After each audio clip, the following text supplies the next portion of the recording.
মানিকগঞ্জের হরিরামপুর বলরা ইউনিয়নের কান্ঠাপাড়া ব্রিজের ঢাল হতে বহলাতুলি বাজার পর্যন্ত প্রায় 2 কিলোমিটার নিম্নমানের খোয়া দিয়ে রাস্তা সংস্কার করাতে এলাকাবাসীর বাধা।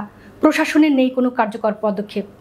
সরজমিনে গিয়ে তদারকি করে দেখা গেছে বহলাতুলি বাজার সংলগ্ন অর্ধ কিলোমিটার রাস্তার বেশিরভাগই নিম্নমানের খোয়া দিয়ে রাস্তা সংস্কারের কার্যক্রম চলমান। এ সময় স্থানীয় বাসিন্দারা জানান, দীর্ঘ 10 বছর ধরে কোনো ধরনের সংস্কারের কাজ হয়নি। আমাদের অনেকটাই দুর্ভোগ পোহাতে হয়েছে। গত 2 মাস ধরে সংস্কারের কাজ চলমান প্রক্রিয়াধীন রয়েছে। আমাদের এলাকাবাসীর জোর দাবি হচ্ছে অতি দ্রুত সংস্কারের কার্যক্রম শেষ করে দুর্ভোগ নিরসন হোক এবং উপর মহলের দৃষ্টি আকর্ষণ করছি, কোনো ধরনের নিম্নমানের খোয়া দিয়ে যেন কাজ না করার জোর দাবি জানাচ্ছি। নাম প্রকাশে অনিচ্ছুক অনেকেই সাংবাদিকদের জানায়, নিম্নমানের খোয়া দিয়ে এই রাস্তার কাজ হচ্ছে।